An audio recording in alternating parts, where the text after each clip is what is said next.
kita nak membawa juga topik satu kali ini tentang kemanusiaan tanpa sempadan. Dan pastinya isu-isu rentas sempadan, khususnya hubungan antara Malaysia dan juga negara-negara ASEAN dan juga isu-isu di negara-negara Asia Tenggara. Untuk kita bercakap lebih lanjut, kita amat bersama untuk bersama dengan yang berbagi, Datuk Dr. Mustafa Ahmad Marikan, pengerusi NGO Antarabangsa. Assalamualaikum, selamat pagi Datuk.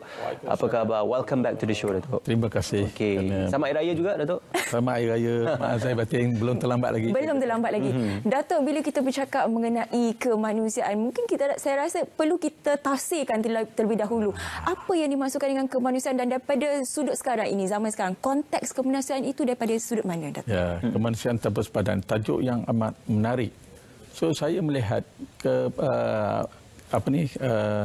kemanusiaan tanpa sempadan ini sebagai NGO antarabangsa. Kita tidak ada ruang dan batas apabila kita nak buat kerja-kerja kebajikan.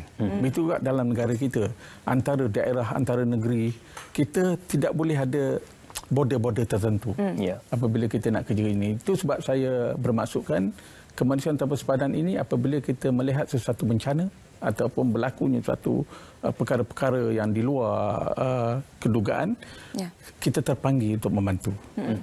Apa yang kita tengok, apa yang kita lihat, banjir yang berlaku dalam negara kita. Jadi semua pihak turun. NGO turut juga menurun. Itu saya rasa amat banggalah kerana keprihatinan NGO kita di negara kita ni begitu cepat. Dia turun untuk menyelesaikan, untuk membantu. Begitu juga apa yang berlaku di luar negara. Kita tengok apabila berlaku di Palestin, maka rakyat kita terpanggil untuk membantu. Begitu dengan negara lain. Saya 23 tahun saya terlibat dalam NGO antarabangsa. Daripada seorang pegawai kerajaan, saya bermula dengan Wisma Putra dan KDN dan sebagainya. Maka saya meneruskan kerja-kerja antarabangsa ni. Banyak orang bertanya pada saya, kenapa saya memilih antarabangsa, tidak melihat dalam negara? Satu persoalan yang ingin saya nyatakan di sini, bahawa apabila saya bekerja di Wisma Putra, dalam masa yang sama, saya melihat keperitan yang berlaku di luar negara itu begitu banyak. Jadi khususnya orang-orang minoriti, golongan minoriti ini kebanyakan mereka adalah orang Islam. Jadi atas etnisiti tersebut, atas dasar tersebut, maka saya terpanggil untuk membuat satu kerja-kerja kebajikan. Walaupun pada waktu itu saya orang kerajaan, yang bekerja dalam kerajaan, saya terpaksa meminta kebenaran khusus. Khususnya cuti ataupun hujung-hujung minggu untuk pergi negara-negara yang paling hampir. Negara-negara paling hampir itu ASEAN. ASEAN, Thailand, Cambodia, Laos, Vietnam. Ini yang saya lihat.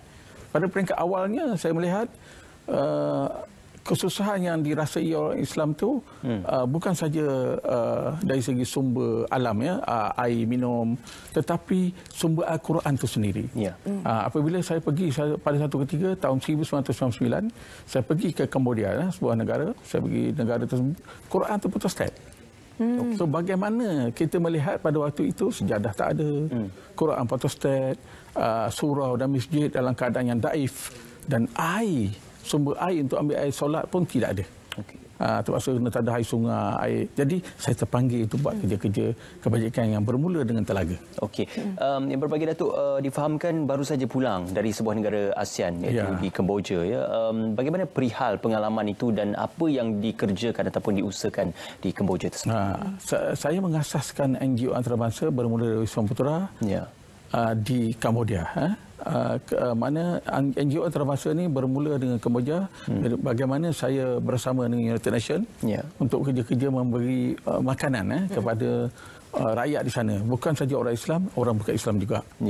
Begitu juga pembinaan telaga tadi. Walaupun kita melihat orang Islam pun tidak ada air untuk diminum, setengah-setengah tu kena beli. Satu galen tu RM1 pada waktu itu, pada tahun itu. Jadi dalam masa yang sama saya membina perigi itu untuk orang Islam dan bukan Islam. Mereka bersama-sama. Sebab ukhuwah mereka tu nampak kuat. Jadi ini konsep yang kita terapkan supaya mereka bersama-sama dalam satu komuniti. Asas tu sebagai orang negara, orang Malaysia, kita bawa imej negara. Setiap NGO tu kena ada imej tersebut. Kena bawa imej tersebut. Bukan kita pergi negara orang, kita buat sesuatu di luar kebiasaan. Kita kena tahu budaya, kita menyelami budaya, keadaan hidup di situ dan menghormati pemimpin-pemimpin mereka. Ini asas apabila kita menjadi NGO di luar negara, berbeza dalam negara. Dan negara mungkin lebih mudah, tetapi di luar negara bukan semudah itu. Betul. Jadi banyak peraturan yang kita kena buat dan kita kena yakinkan mereka apabila kita nak buat kerja-kerja yang baik ini. Ya, insya-Allah. Seperti mana Datuk katakan tadi, kalau kita pergi ke negara orang, mereka ada peraturannya. Tapi kalau kita boleh lihat sekarang ini senario di Malaysia, dah ramai yang membuka NGO, ramai yang ingin menghulurkan bantuan. Bagaimana Datuk melihat sebenarnya koordinasi dan juga kerjasama di antara NGO ini apabila mereka berada di luar negara? Kerana kita tidak mahu ada pertindihan, kita tidak mahu ada lambakan, terutamanya sesuatu bantuan itu diberikan spesifik untuk satu negara sahaja. Padahal negara-negara lain juga memerlukan bantuan. Ya, betul. Sebab tu saya katakan tadi, kalau kita tengok dalam konteks negara kita, apabila NGO tu dia tak boleh tumbuh macam cendawan. Sebab tu NGO ni dia kena ada asas dia. Kepimpinan dia tu mesti orang, bukan saya nak mengatakan, kepimpinan tu mesti ada knowledge dan ilmu lah. Apabila kita nak pergi satu tempat pun kita kena ada knowledge dan ilmu dan kita kena ada rakaian. Walaupun kegiatan saya ni solo, tetapi saya ada rakaian di luar negara. Saya buat kerja 23 tahun ini. Semasa dalam kerajaan, saya tidak ada tim yang saya pergi saya solo, tetapi di sana saya ada orang dia. Di Laos ke, di Vietnam, di Thailand ke, ada. Sama ada mereka orang-orang kerajaan ataupun NGO tempatan. Jadi saya mengadakan hubungan baik supaya mudah cara untuk menyampaikan sesuatu bantuan tersebut. Dan bantuan tersebut mesti akan terus. Apabila kita buat, kita kena declare. Declare itu makna apabila orang menderma, kita ada satu benda yang kita bagi resip yang rasmi supaya penerima itu merasa ini betul lah. Jadi jangan kita buat satu benda, menubuhkan NGO itu nampak mudah. Tetapi untuk melaksanakan tugas bukan semudah itu. Jadi kena ada kejujuran, keikhlasan dalam membuat sesuatu kerja itu. Ini yang jelas lah apabila nak pergi luar negara pula. Di luar negara tu kita melihat banyak contohnya di Palestin, di beberapa negara-negara yang dilanda konflik, masing-masing kena ada nak menubuhkannya.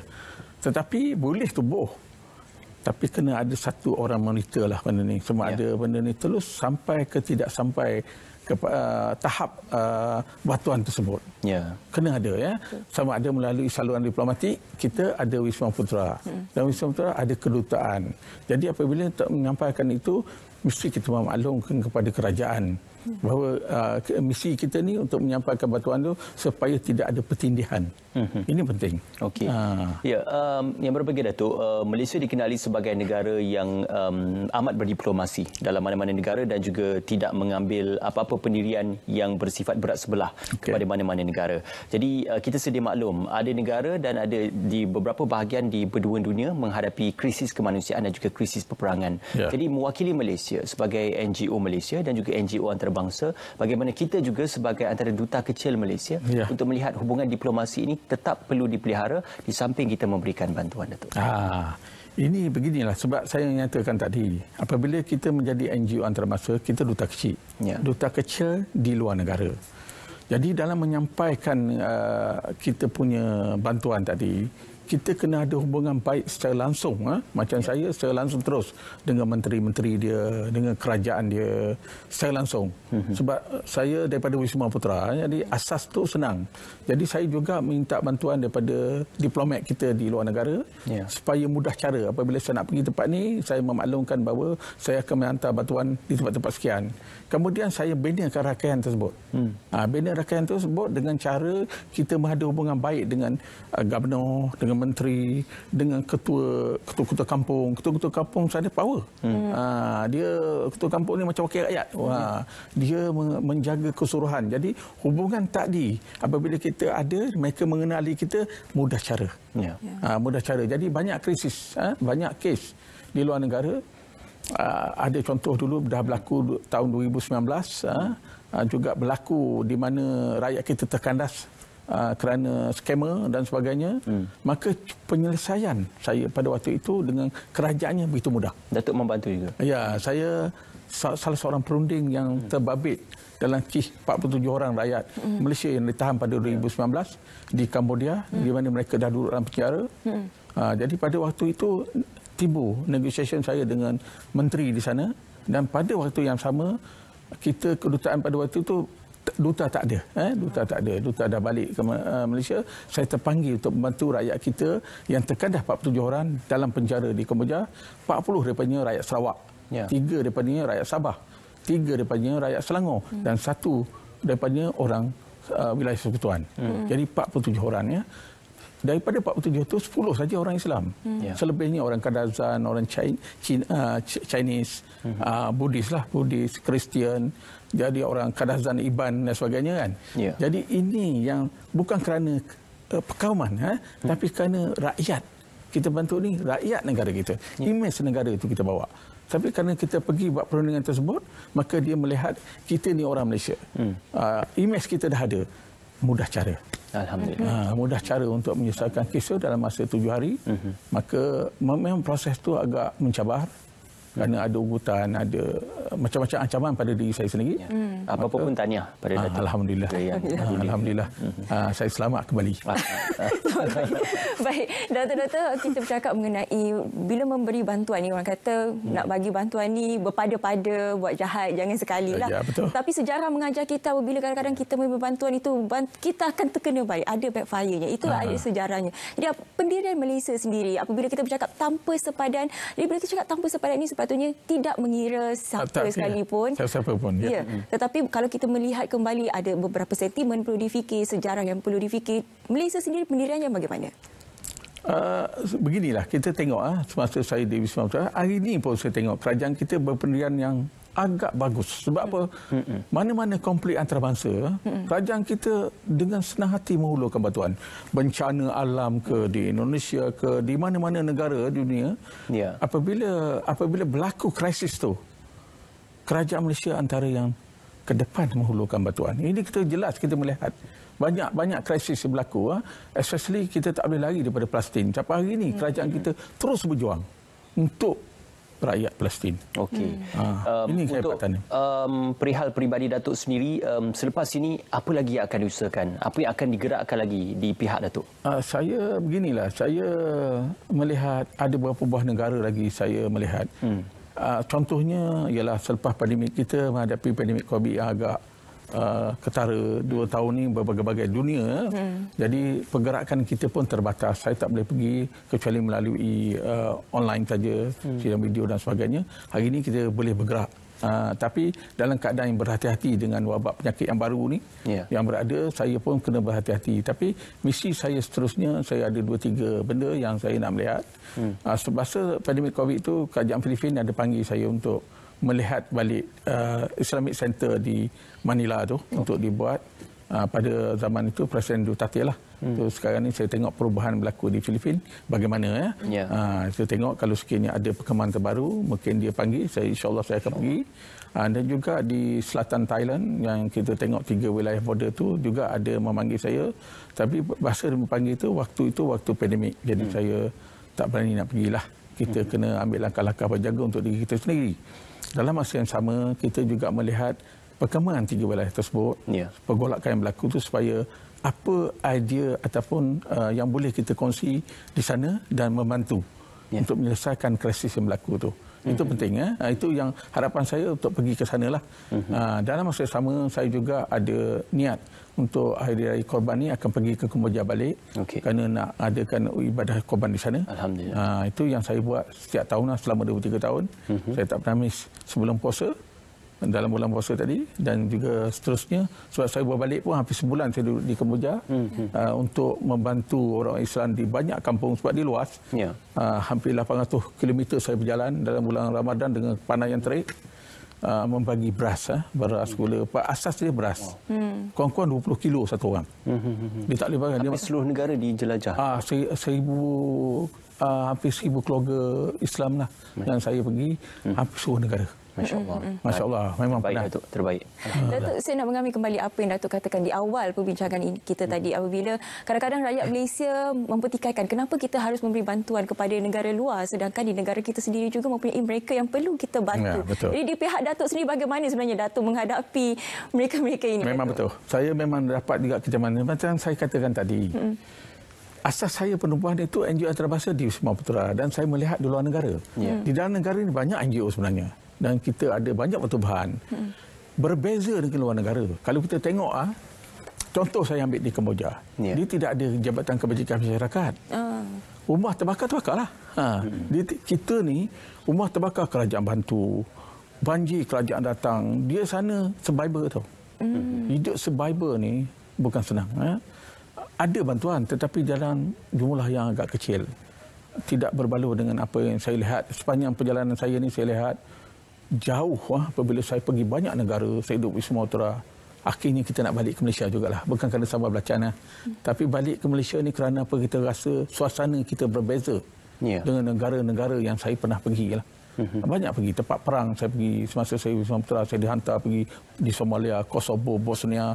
Tempat perang betul, dia real. Dia ada story dan kapal terbang yang saya naik pun pernah kena tembak. Tapi CP. Walaupun CP, helikopter yang saya naik boleh berpusing. Cuma takdir Tuhan saya panjang umur lagi. Ini pengalaman yang tidak ada dalam buku yang saya ceritakan sepanjang 23 tahun. Dan kerja dengan kerajaan 33 tahun, ini pengalaman. Ya, saya rasa hubungan antarabangsa ini ialah bukan what you can get tetapi what you will give to the society at large. Datuk, sebagai penghujung dan juga sebagai penutup, apakah harapan Datuk untuk melihat kerja-kerja hubungan antarabangsa ini boleh diperkukuhkan, kerana kita sedia maklum ada masalah di dalam negara tetapi kita juga tidak boleh untuk melihatkan masalah antarabangsa itu perlu diabaikan ataupun kita pandang sebelah mata, Datuk. Ya, sebagai rakyat negara Malaysia, kita ni sebagai NGO membawa imej negara. So apabila kita pergi ke luar negara, biar orang mengenal, bukan tak kenal saya tetapi kenal negara. Itu penting. Imej negara itu saya kena bawa dan kena cerita kepada mereka. Walaupun bukan semua orang bersetuju dengan kita, tapi sekurang-kurangnya imej tadi kita dah bawa dengan contoh yang baik. Jadi banyak perkara apabila orang mengenali kita, untuk menyelesaikan satu perkara pun lebih mudah. Lebih mudah. Maksud saya, apabila berlaku krisis apa-apa di luar negara, dan baru-baru ini pun ada berlaku krisis di Kemboja, 13 orang rakyat kita kena tahan. Tapi begitu cepat dilepaskan kerana mereka tahu asas. Kalau sekiranya kita tidak ada hubungan baik, hubungan diplomatik yang agak longgar, tentu perkara-perkara banyak yang sukar untuk diselesaikan. Sebab tu imej negara itu penting. Imej kita pun penting. Apabila kita memberi apa-apa saja, bantuan, kemanusiaan dan sebagainya. Sebab tu saya kata kemanusiaan tanpa sepadan ni dia skop yang begitu luas. Tanpa jarak. Sebab itu pasport kita banyak diterima di luar negara. Termasuk di Israel kalau nak ikut kan. Tetapi kita tak pergilah. Baik, terima kasih yang berbagi, Datuk, bersama dengan kami. InsyaAllah kita doakan selamat maju jaya dan juga alhamdulillah kita amat berbangga dengan kerja-kerja yang dilakukan oleh yang berbagi, Datuk Dr. Mustafa Ahmad Marikan, pengerusi NGO antarabangsa bersama kita pada pagi ini.